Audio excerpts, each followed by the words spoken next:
జ్యోతిష్య శాస్త్రం ప్రకారం ఈ డిసెంబర్ 14వ తేదీ శనివారం రోజున తులారాశి వారు ఎటువంటి శుభ అశుభ ఫలితాలను పొందుతారో తెలుసుకోవాలంటే ఈ వీడియోని స్కిప్ చేయకుండా పూర్తిగా చూడండి.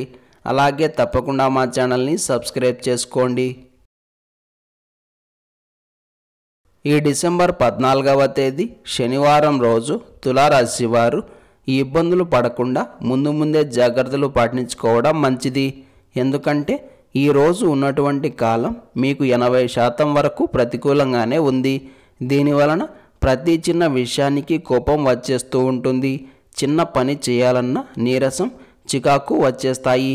రోజువారీ పనులే అయినప్పటికీ త్వరగా అలసిపోతారు. దీనికి తోడు పక్క వాళ్ళ పనులు మీకు మీరే చేయాల్సి వస్తుంది. ఈరోజు మీ స్నేహితులు మీకు సహాయాన్ని అందించలేరు. సహోద్యోగులు కూడా మీపైనే ఆధారపడతారు. దీని కారణంగా మీరు చేయాలనుకున్న పనులన్నీ వాయిదా పడుతూ వెళ్తాయి. ఇంకా స్పష్టంగా చెప్పాలంటే చేసే పనులన్నీ పెరుగుతూ వెళ్తుంటాయి. కావాల్సిన పనులన్నీ అలాగే పెండింగ్లోనే ఉంటాయి. ఇలా జరగడం వలన ఈరోజు తులారాశి వారికి అసహనం, కోపం, ఆవేశం తన్నుకుంటూ వస్తాయి. మొత్తం మీద చెప్పాలంటే ఈరోజు ఈ రాశివారు ఇష్టాలను పక్కన పెట్టేసి సాధ్యాలను చూసుకొని ముందడుగు వేయాల్సి ఉంటుంది. ఆరోగ్యాన్ని దృష్టిలో పెట్టుకొని పనిచేయండి.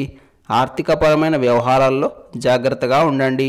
భాగస్వామి వ్యాపారాలను ఒక కంట కనిపెట్టుకొని ఉండండి. జీవిత భాగస్వామిని అర్థం చేసుకునే ప్రయత్నం చేయండి. కోపావేశాలు అస్సలు పనికిరావు.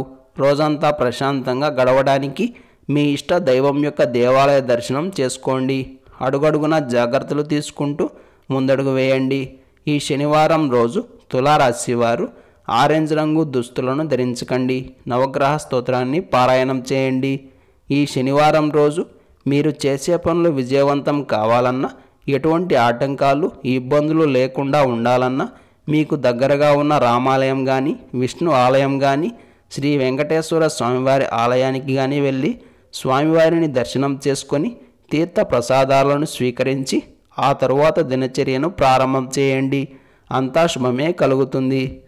ఈ శనివారం రోజున ఉన్నటువంటి దివ్యమైన తిథి చతుర్దశి. నక్షత్రం రోహిణి నక్షత్రం. రాహుకాలం ఉదయం 9 గంటల నుండి 10 గంటల 30 నిమిషాల వరకు. యమగండం మధ్యాహ్నం 1 గంట 30 నిమిషాల నుండి 3 గంటల వరకు. అలాగే ఈ రోజు యొక్క శుభ సమయాలు మధ్యాహ్నం 3 గంటల 5 నిమిషాల నుండి 4 గంటల 30 నిమిషాల వరకు. ఈ రోజు యొక్క పంచాంగం ప్రకారం రోజువారీ సాధారణ కార్యక్రమాలకు మాత్రమే కాలం అనుకూలంగా ఉంది. ఈ శనివారం రోజు రోహిణి నక్షత్రం వచ్చింది కాబట్టి మనమంతా శ్రీకృష్ణ పరమాత్మను ఆరాధన చేయాలి. తులసిమాలను సమర్పించి అటుకులు, బెల్లం, వెన్న నైవేద్యంగా పెట్టాలి.